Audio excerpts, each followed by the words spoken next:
Nós temos dois eventos diplomáticos importantíssimos. Ao mesmo tempo, a Ucrânia fez um intenso ataque contra Moscou e diversas outras regiões da Rússia.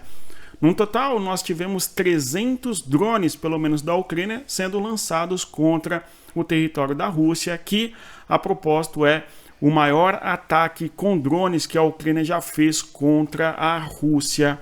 O detalhe é que estes ataques que a Ucrânia faz contra o território russo, inclusive contra a cidade de Moscou, ocorrem no momento em que temos os encontros diplomáticos na Arábia Saudita. Tanto o Zelensky quanto a delegação de diplomatas da Ucrânia e dos Estados Unidos estão em conversações no território saudita a fim de chegarmos ali a alguma possibilidade de cessar fogo. É sobre estes assuntos que nós iremos falar aqui. Antes de avançar, eu vou pedir a você que deixe o like e se inscreva no canal. Hoje é dia 11 de março de 2025. Nós temos vários temas da diplomacia a serem abordados, mas também muita coisa no fronte de guerra, conforme podemos observar, até os avanços russos na região de Kursk e a pressão que a Rússia faz agora na localidade de Sudzha. Aliás, se você quer um guia de estudos, um material feito para você, saber como melhor estudar geopolítica para que tenha melhor compreensão de tudo que ocorre na questão da diplomacia, da política internacional, da geopolítica, enfim, adquira o nosso material, o nosso e-book, o link está na descrição do nosso vídeo. Então, nós vemos aqui a fotografia de Zelensky e Mohammed bin Salman. Então, há um esforço diplomático da Ucrânia por parte do seu chefe de Estado em dialogar com a Arábia Saudita para que haja um estreitamento de relações entre os dois países. A Arábia Saudita é um país neutro em alguma medida nessa questão da guerra. E, de certa maneira, a Arábia Saudita perfaz com a Rússia dois dos maiores produtores de petróleo do mundo. E aqui está uma das possibilidades de chave, ok? Chaves, melhor dizendo, para compreender por que esse encontro. Nós temos que, primeiro, a delegação para diálogo da paz envolve o território da Arábia Saudita. Por outro lado, nós temos a Ucrânia buscando ampliar o seu leque de acordos e apoio diplomático e coisa do gênero. Outra coisa discutida pelo fato da Arábia Saudita ser grande produtor de petróleo é o seguinte: a Arábia Saudita e Rússia são dois dos maiores produtores de petróleo do planeta Terra. A estimativa é de que a Arábia Saudita e a Rússia produzem em torno de 10, 12 milhões de barris de petróleo todos os dias, num volume bastante considerável. Aliás, desde o ano de 2015, os Estados Unidos é o país que mais produz petróleo no planeta Terra, na casa de 20 milhões de barris por dia, num volume bastante considerável, sobretudo por conta aí da chamada Revolução do Xisto, que ocorre no território norte-americano em 2007, 2008, e desde então os Estados Unidos conseguiram se destacar bastante na produção de petróleo e tal. Fato é, a Arábia Saudita e Rússia vêm na sequência, enquanto principais produtores de petróleo no planeta Terra. E então, se a Arábia Saudita, ou os Estados Unidos, ou a Rússia, um desses países parassem de eventualmente produzir petróleo, nós teríamos uma queda considerável aí no volume de petróleo e, consequentemente, um aumento do seu preço. Agora, se algum desses países, e no caso a Arábia Saudita, aumentasse a sua produção de petróleo, nós teríamos um barateamento do custo petrolífero. Se houver um barateamento no custo do petróleo, isto afeta negativamente a Rússia, mesmo porque a Rússia tem uma economia que depende muito da exportação de petróleo. Mesmo com as sanções, a Rússia ainda exporta petróleo em quantidade considerável, inclusive para o Brasil, em quantidades muito significativas. Nós até observamos aqui há algumas semanas o quanto o Brasil compra petróleo do território russo em quantidades crescentes, né? Então as sanções contra a Rússia existem e tal, mas mesmo assim a Rússia ainda consegue colocar o seu produto no mercado internacional. A grande questão é, se a Arábia Saudita eventualmente produzisse mais petróleo, nós teríamos o valor do barril do petróleo diminuindo e, consequentemente, a Rússia sofreria com as suas receitas e teria maior dificuldade de manter-se na guerra, etc. Tudo bem? Então, esta é uma possibilidade aí de uma Arábia Saudita se posicionando pró-Ucrânia, tá certo? Caso aumentasse a produção de petróleo para ocasionar um choque aí na questão do preço do petróleo desfavorável à Rússia. É algo que é uma possibilidade. Não significa que a Arábia Saudita irá fazer isso e nem que a Arábia Saudita apoia a Ucrânia, mas é um ponto a ser interpretado. Mas um ponto importante, claro, a Ucrânia talvez não tenha essa barganha toda sobre o território saudita, exceto se a Arábia Saudita ganhasse algo muito valioso da Ucrânia. Agora, o que chama atenção mesmo aqui é a delegação da Arábia Saudita recebendo os Estados Unidos. Nós temos ali o Waltz e também o Marco Rubio ao lado esquerdo da fotografia, e temos também toda a liderança da Ucrânia ao lado direito da nossa fotografia. E para essa reunião nós tivemos as figuras importantes, além do Marco Rubio e também do Waltz, que são as figuras proeminentes da diplomacia dos Estados Unidos. Nós temos o Sibirra, tá certo? Que é o ministro das Relações Exteriores da Ucrânia, temos o Umerov, que é o ministro da Defesa, e temos também o Yemark, que é o chefe de gabinete da Ucrânia, do Zelensky, no caso, presentes nesta reunião, tá? Então aí, figuras também proeminentes da diplomacia ucraniana para discutir um quebrar de gelo, vamos assim dizer, das relações entre a Ucrânia e também os Estados Unidos. Mesmo porque o último encontro diplomático de alto escalão envolvendo os Estados Unidos e a Ucrânia, conforme nós vimos na Casa Branca, foi, na interpretação de muitos, uma armadilha que os Estados Unidos haviam armado contra a Ucrânia a fim de expô-la ou a fim ainda, claro, de humilhá-la, conforme nós assistimos tanto o vice-presidente norte-americano, bem como Donald Trump brigando com o Zelensky à luz do dia. Então há uma espécie de quebrar de gelos nesta primeira reunião que ocorre entre delegação diplomática dos Estados Unidos e também da Ucrânia. O Marco Rubio saiu da reunião, não deu declarações à imprensa, mas antes de ir para a Arábia Saudita, ele havia dito que os dois países terão que ceder alguma coisa. E quando fala em ceder algo da Ucrânia, a primeira coisa que se fala é justamente a questão dos territórios. E aí existe uma enorme controvérsia de que a Ucrânia não irá ceder os territórios. Esse é um ponto importante. Por sua vez, não se deixa claro o que eventualmente a Rússia irá ceder. Esse é o ponto importante, tá?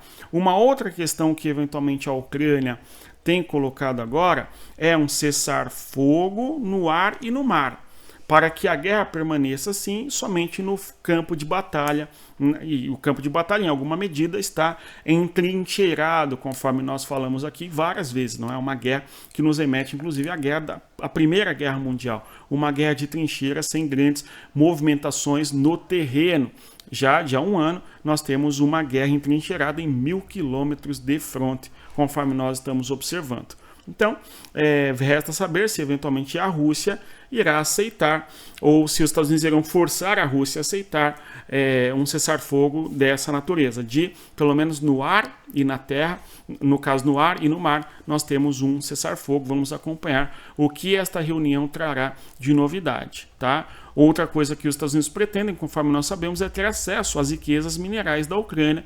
Este assunto não foi descartado, ainda está na mesa de negociações. Por sua vez, a Ucrânia pretende fazer parte da OTAN para que tenha garantias de segurança. Isso está, pelo menos no atual cenário, descartado. E esta é uma exigência russa, conforme nós sabemos, de que a Ucrânia não deve fazer parte da OTAN. Porém, a Ucrânia insiste na questão de que precisa de uma paz, sim, mas uma paz que seja justa e duradoura. Essa paz duradoura significa que a Ucrânia precisa de ter garantias militares de segurança.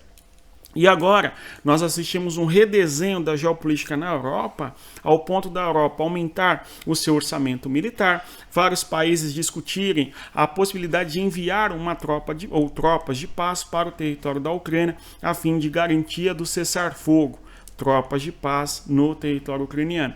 Aliás, há um costurar, digamos assim, um fazer da geopolítica no atual momento, liderado pela França especialmente, junto com o Reino Unido, para que tropas internacionais estejam presentes eventualmente na Ucrânia para garantia de segurança do território ucraniano, na medida em que se busca a solução de paz. Tá? Um cessar-fogo é um caminho para a paz, vamos acompanhar. Porém, a Rússia não tem aceitado também a ideia de que soldados da OTAN, de países da Europa, estariam presentes no território ucraniano. quando nós observamos, percebemos claramente que a Rússia não pretende ceder.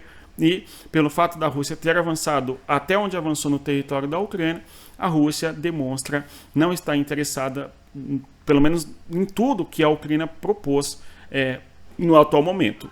O grande problema para a Ucrânia é que os Estados Unidos parecem concordar com a Rússia no atual contexto. Tá? Então, uma reunião no mesmo ambiente onde houve a reunião há algumas semanas da bandeira norte-americana com a bandeira da Rússia, não é? Que é nessa mesma mesa que o governo saudita recebeu ali as delegações da Rússia e dos Estados Unidos. Vamos acompanhar os desdobramentos desta reunião, tá bom? Pessoal, então, mais uma vez, eu peço a você, deixe o like, se inscreva no canal, para que mais pessoas conheçam o nosso trabalho, a fim de compreendermos melhor as questões da geopolítica, tá? Agora, vamos ali para a análise do fronte de guerra.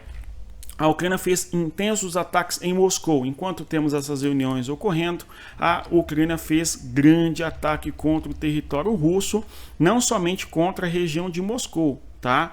Em Moscou chamou muito atenção pelo fato da Ucrânia ter lançado ali 90 drones, não é 97 ou 93, eu vou ver na sequência aí com vocês, uma enorme quantidade de drones que a Ucrânia lançou contra o território de Moscou, ao ponto dos aeroportos na região metropolitana de Moscou terem sido interditados. Mais ainda, drones atingiram também edificações civis e infelizmente nós tivemos 3 pessoas em Moscou que, segundo o governo russo, teriam perdido a vida. Então, vítimas civis ocorrendo lamentavelmente no território russo também. E é o que nós comentamos aqui, a guerra também chega à Rússia, conforme observamos, à medida em que a Ucrânia faz ataques intensos contra o território russo. Tá. Então, olhando aqui, eu quero destacar com vocês as demais regiões que a Ucrânia atacou. Foram no total 300 drones, pelo menos, que a Ucrânia lançou contra o território da Rússia. O maior ataque que a Ucrânia já fez contra a Rússia, a fim de atingir infraestrutura, seja o sistema de defesa antiaérea na região de Lipetsk, ou mesmo usinas produtoras e refinadoras de petróleo e assim por diante. No total, Lipetsk, Bryansk, Oriol, a região de Kursk, Ryazan e Belgorod são as regiões que foram atacadas pela Ucrânia hoje dentro do território da Rússia, numa quantidade bastante expressiva de regiões. Os mapas na sequência nos elucidam isso. Aqui, quando olhamos para o mapa, vejam vocês, nós, até aumentando aqui o mapa para observarmos, este cenário que eu vou destacar agora na cor roxa para que nós observemos dentro do território ucraniano, fronte de guerra, basicamente isso daqui nós vemos todos os dias, né, pessoal? Que são ataques que a Rússia faz contra o território da Ucrânia em todo o fronte de guerra. Nós temos aqui mísseis e drones e também os confrontos de artilharia, ou então ainda muito nas regiões aqui, ó, de Kherson, Mykolaiv e também Odessa, nós vemos ataques que a Rússia faz contra o território da Ucrânia. O que há de novo aqui hoje são esses ataques que a Ucrânia fez contra Moscou. Nós vemos aqui diversos pontos onde drones ucranianos foram abatidos ou atingiram alvos, tá? E nós vemos aqui o ataque que a Ucrânia fez contra o território de Moscou, aliás, da Rússia como um todo, a fim de atingir Bryansk, numa distância de 120 quilômetros. E também atingir lá a região do norte do território em Ryazan, de 512 quilômetros, ou mais ainda, em Arzamas, lá no interior, não é? 800 quilômetros de distância do território da Ucrânia, ou ainda o território de Oriol, ou mesmo ainda Voronezh. Então são vários os ataques que a Ucrânia fez também contra o território russo. Aqui as informações, segundo o Ministério de Defesa da Rússia, 337 drones foram abatidos na região russa durante a noite. Na região de Moscou, 91 drones. Nem 97, nem 93, né, gente? 91 drones que a Ucrânia lançou contra o território de Moscou. Em Kursk, ali, na região de Moscou, 91 drones. Na região de Kursk, 126. Na região de Bryansk, 38. Na região de Belgorod, 25. Ryazan, 22. Kaluga, 10. Lipetsk, 8. Oriol, 8. Voronezh, 6. Novgorod, 3. Muitos são, portanto, aí os ataques que a Ucrânia fez, conforme observamos aqui, contra o território da Rússia, no maior ataque que a Ucrânia já fez contra o território russo. Esse ataque que a Ucrânia faz contra a Rússia certamente é para demonstrar força e buscar deixar claro em termos diplomáticos que a Ucrânia está na guerra. Este é o ponto. Eu não estou dizendo que a Ucrânia está vencendo a guerra, nem que está perdendo. Não é esse o ponto.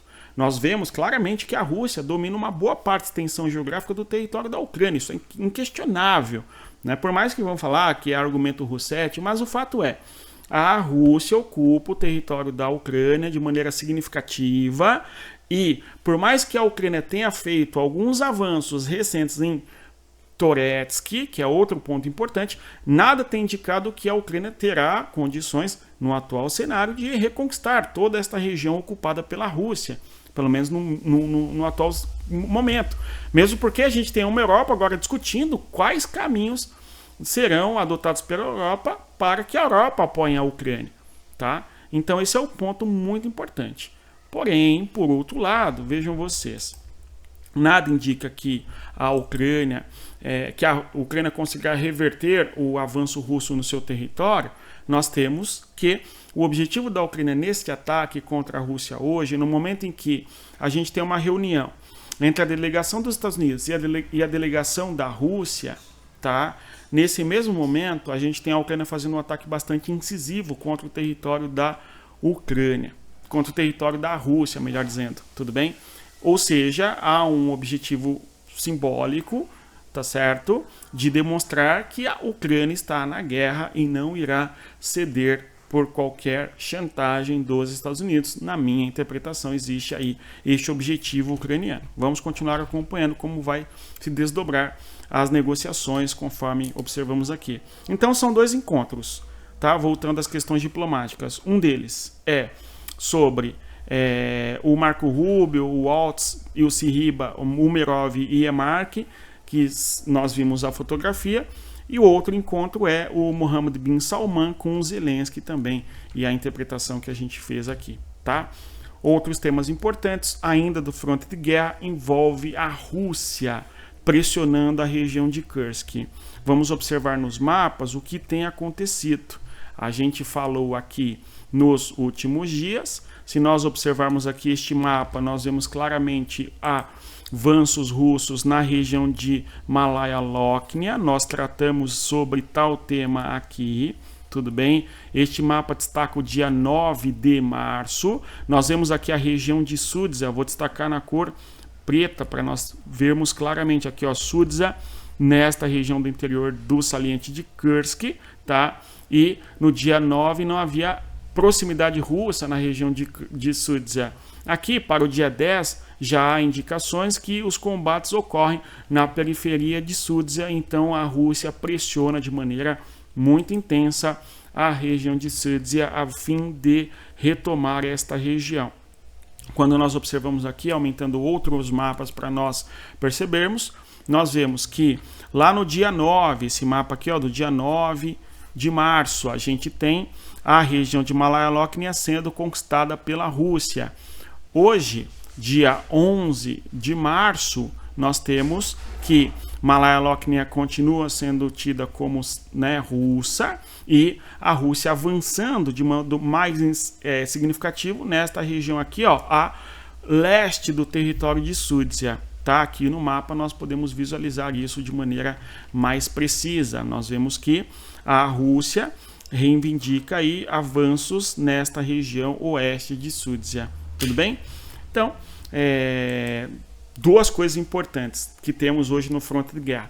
Um intenso ataque da Ucrânia contra o território russo a fim de atingir Moscou e na região de Kursk, a Rússia pressionando a fim de avançar nesta localidade. Quando olhamos aqui outro mapa, nós vemos que a reivindicação de conquista de território por parte da Rússia em toda a porção norte do território de Sudzha, conforme podemos observar. Aqui, só para a gente fazer um contraste, este mapa é do dia 7. Nós vemos que lá no dia 7, a Ucrânia não tinha recuado dentro da região. Nós vemos aqui, ó, Malaya-Lochnaya ainda sob o domínio ucraniano na cor azul, isso no dia 7 de março, tá? Hoje nós vemos que a Rússia teria conquistado toda esta região aqui do norte, tudo bem? E na periferia de Sudzha aqui na região sul. Vamos continuar acompanhando qual que será a estratégia da Ucrânia dentro da região de Kursk, no interior do território da Rússia. Bom, para concluirmos, nós temos os ataques que a Rússia fez contra a Ucrânia. Tá? A Ucrânia fez, no caso a Rússia atacou a Ucrânia em diversos frontes, conforme nós observamos e comentamos aqui. Num total, a gente vê que a Rússia lançou 126 drones Shaheds contra o território da Ucrânia e também um míssil Iskander, um míssil balístico, que geralmente é bem certeiro. Embora esses drones todos foram lançados, a Ucrânia abateu ali 79 drones e 35 foram desviados, conforme nós observamos na informação. Tá? Outra coisa que tem chamado a atenção é a briga envolvendo Elon Musk e também lideranças da Europa, tudo bem? Dessa vez, o X, não é, o Twitter, o antigo Twitter, sofreu um ataque cibernético no dia de ontem.